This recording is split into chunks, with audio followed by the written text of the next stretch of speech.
Absolutely, we need to move towards sustainability in a way that we haven't had in the recent past. We have been overspending natural capital far too much, and if we carry on at the rate of progress that we have been doing, then by the end of the century, soils will be so degraded that we will effectively have no agricultural industry left.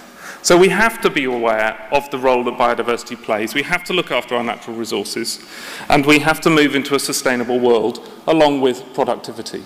So my vision is that we have both productivity and sustainability at the heart of our thinking. Not greenwashing, not pretending we're being sustainable, but actually realistically moving towards it because we need to. Without it, there is no long-term future. That's what sustainable means.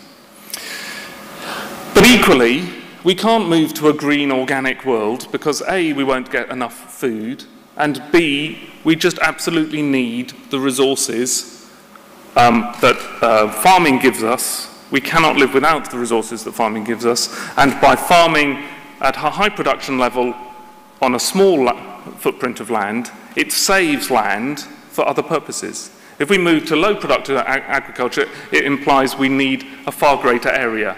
And that far greater area isn't available because it bites into the other things that we need land for, whether it's for urbanization or, close to my heart, nature conservation and cultural services that the landscape provides.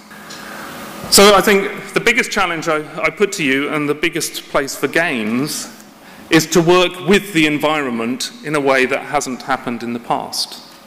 So there is an awful lot of natural pest control that goes on out in the real world that most of us are not aware of. Farmers don't know about the small wasps that kill their aphids. They just see the aphids when they outbreak.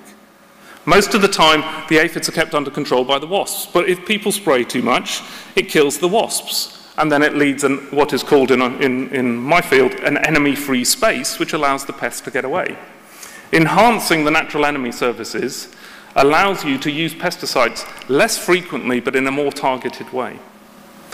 We need to ensure that there is proper use of PPP pesticides and they are kept away from non-cropped area. We need to ensure that there is best practice. When I travel the world, you see people who are using maybe pirated, copied pesticides, but using it in a completely unwise way, perhaps because they just simply can't read the label or can't read the instructions.